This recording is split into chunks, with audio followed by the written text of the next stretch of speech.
mag-isip ka. Oh, oh, oh. Inutang na at ninakaw pa. Ang magbabayad, sino ba? Oh, oh, oh, oh.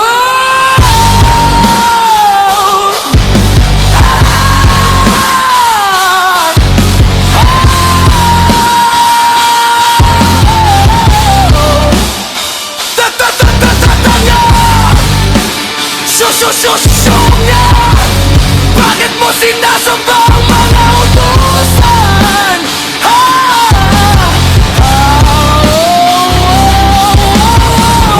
Ang logic ng tao sa bayang ito ay dapat tumanaw ng utang na loob sa mga nakaupo sa gobyerno kapag madami silang proyekto.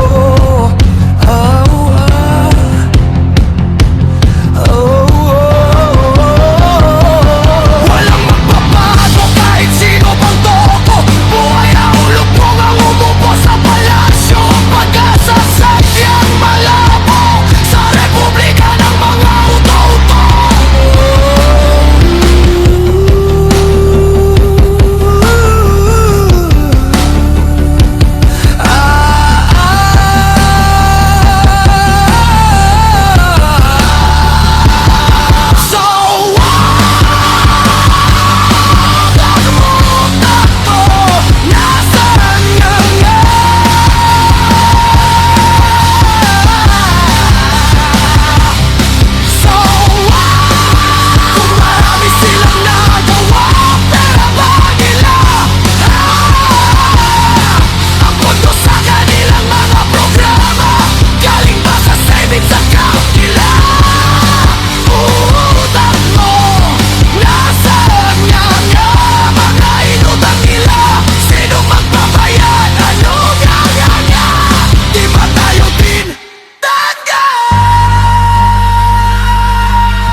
Walang sapat na dahilan para sambahin ang mga nahalal.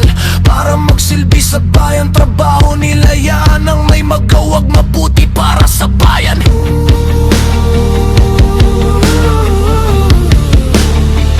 Walang dapat ipagtaga, huwag kang agsiga. Tatatatatatanga, susususunga, bakit mo sinasamba ang mga utusan?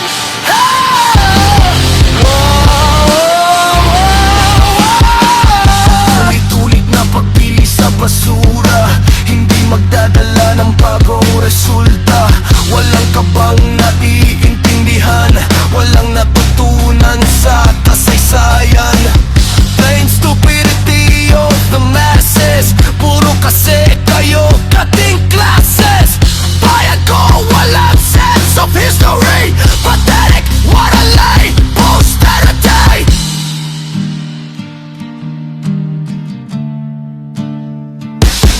So utang mo, nasaan na?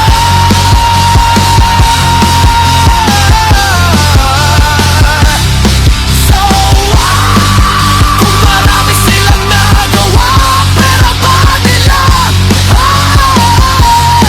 ang pondo sa kanilang mga programa galing ba sa savings account nila?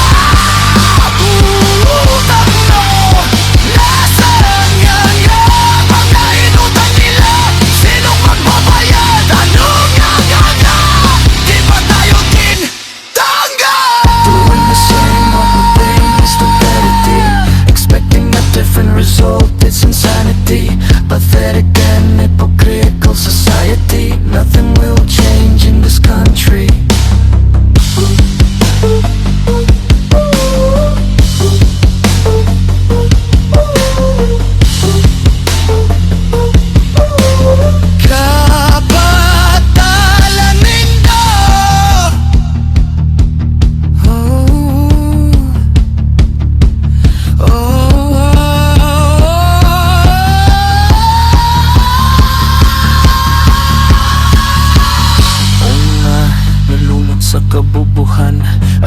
sa matatamis na dila.